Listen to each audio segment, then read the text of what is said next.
Good morning. Today we're learning about how God is constant. We have the Connells here this morning to help us out with a science experiment. Before we start, would you please introduce yourselves? Why don't we start with you?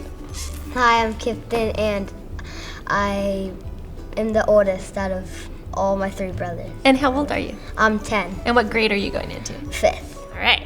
And how about you? My name's Clayton. I'm 4. I'm in preschool. I'm the youngest out all my three brothers. Excellent. And what about you, young man? Okay, my name's Calvin.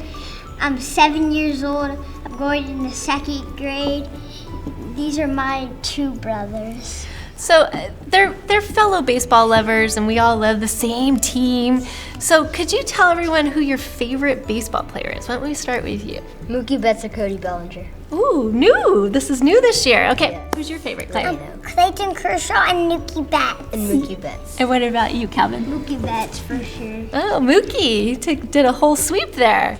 Every science experiment has variables. Variables are things that you test and change. But every experiment also needs to have a constant that does not change. Let's see how a constant affects an experiment.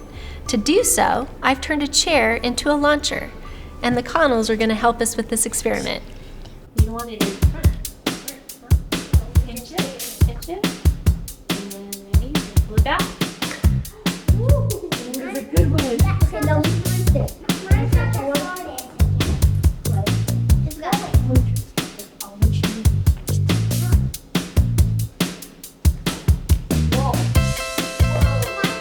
Very high.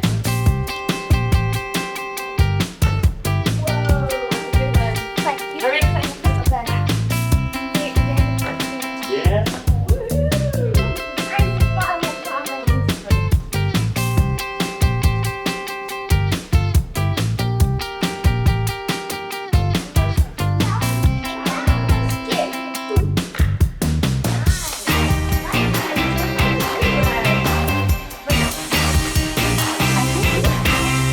Yeah. So we had the boys launch items. Which item launched the farthest? The rock. The rock did? No, I the think ping it ball. was a ping pong ball or the little green ball. All right. Now, The ping ball. did you change anything during this experiment? Yes. What did you change? We changed the style, and we changed the launcher, and we covered a little bit of tape with it. Yeah, that was a good little change, right? Now, what stayed the same in the experiment? What stayed the same was probably I think how our form, because our form, if our form was right, but it wasn't like how the slingshot wasn't really working. I think. Okay, yeah, now think again. There was one thing that didn't change.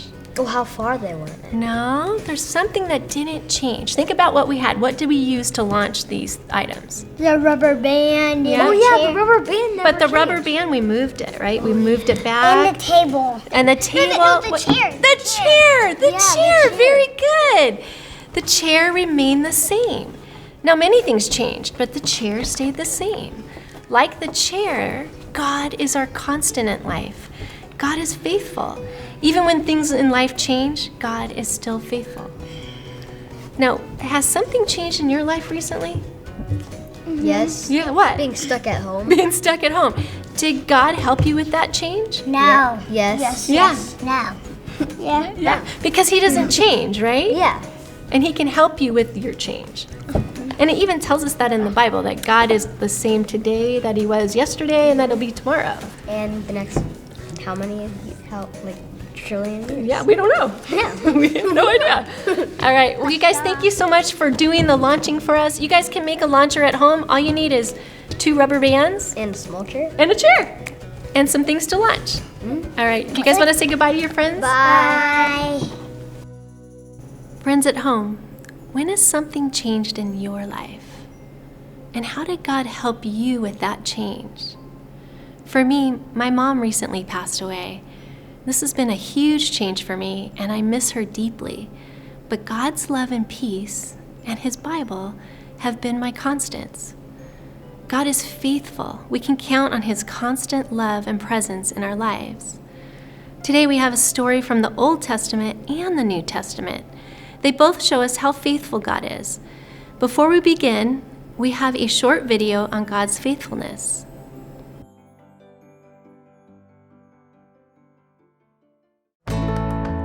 When has God been faithful?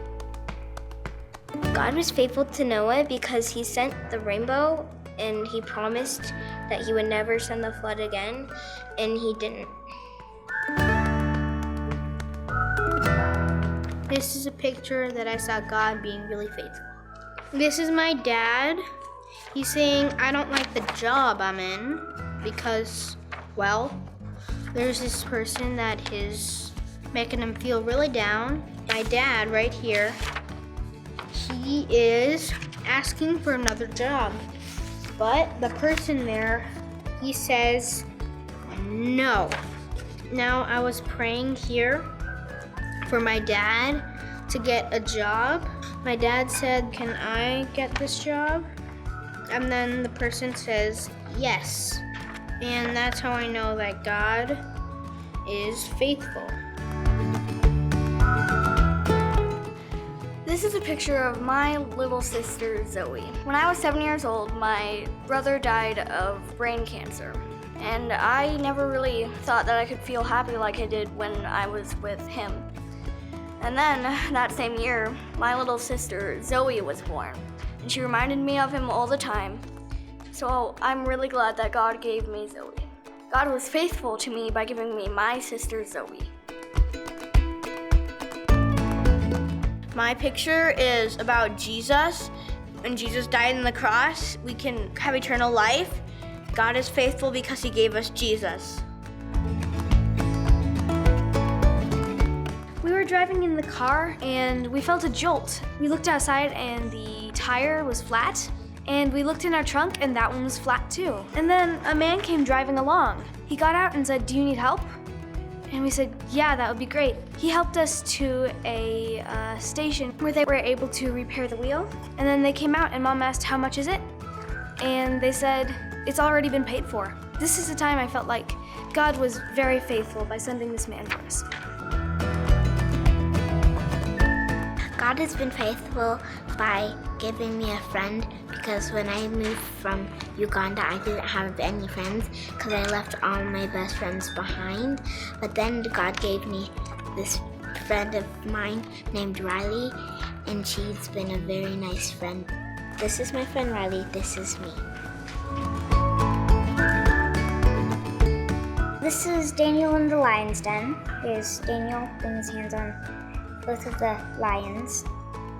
In the story, I thought that God was faithful by saving Daniel's life from the lions. God has been faithful by giving me a family. I didn't have a family when I was in my orphanage. And this is my dad, my mom, me, and my sister, and my other sister, and this is my brother. God is faithful by sending Jesus to die on the cross for us. God is faithful! Now, you or someone in your family may have a similar story to one of these stories.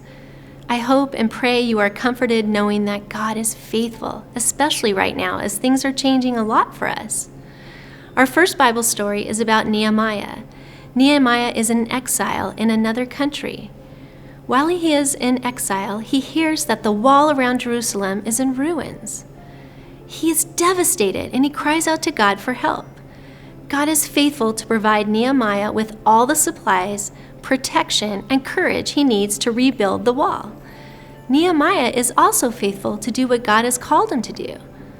What has God called you to do? First of all, how old are you? Yell it out. What grade are you in? Now, what do you think God has called you to do? You don't have to answer this next question if you don't want to. Just think about it.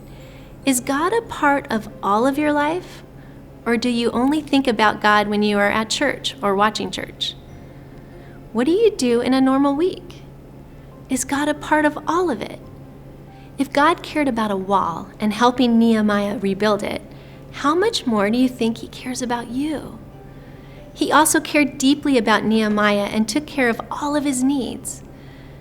How was God faithful to Nehemiah? How was Nehemiah faithful to God? Nehemiah did what God wanted him to do, and that showed faithfulness. But God probably doesn't want us to build walls around cities. So what does faithfulness look like today for us? Let's dig into that with our next Bible verse. We're going to learn about a friend of Jesus who wasn't very faithful. This story happened when Jesus was on trial and about to die on the cross. Do you remember what Peter, one of Jesus' disciples, did when he was asked if he knew Jesus? Yes, he denied knowing him.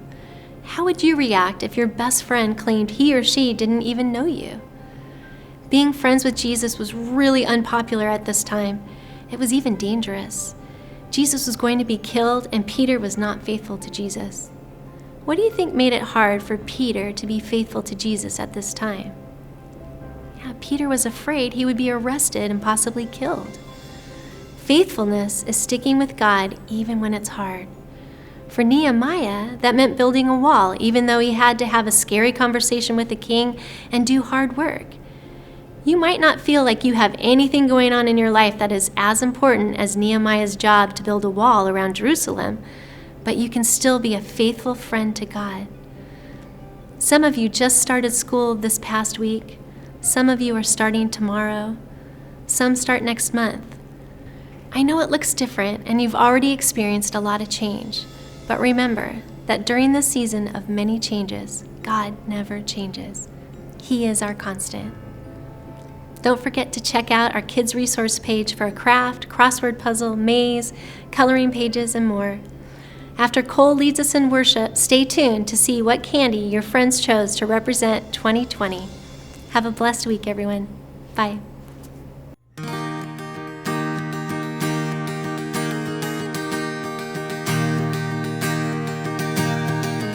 From the highest of highs to the depths of the sea,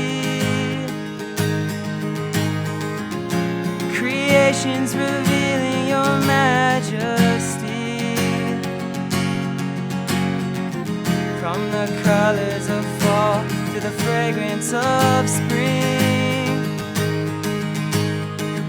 every creature unique in the song that it sings, all exclaiming, indescribable, uncontainable. You place the stars in the sky and you know them by name.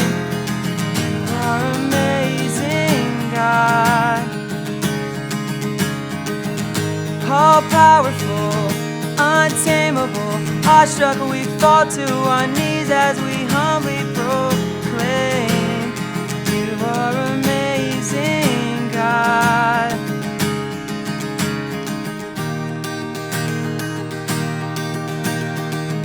Who has told every lightning bolt where it should go, or seen heavenly storehouses laden with snow? Who imagined the sun and gave source to its light, yet conceals it to bring us the coolness of night? None can fathom, indescribable, uncontainable. You place the stars in the sky and you know them by name. You are amazing, God. All powerful, untamable, awestruck we fall to our knees as we humbly proclaim. You are amazing, God. You are amazing, God.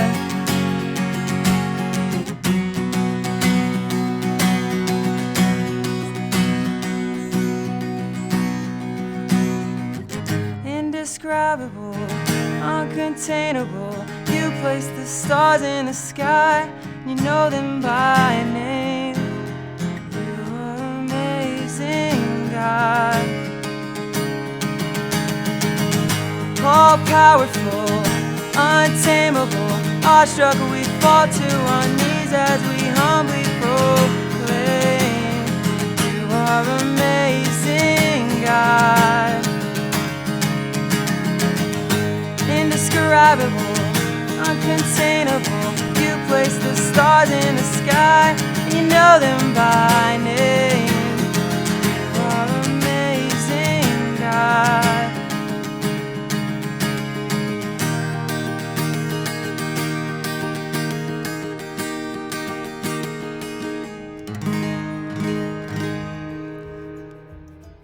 The year 2020 would be called cotton candy because it has the same letter as coronavirus.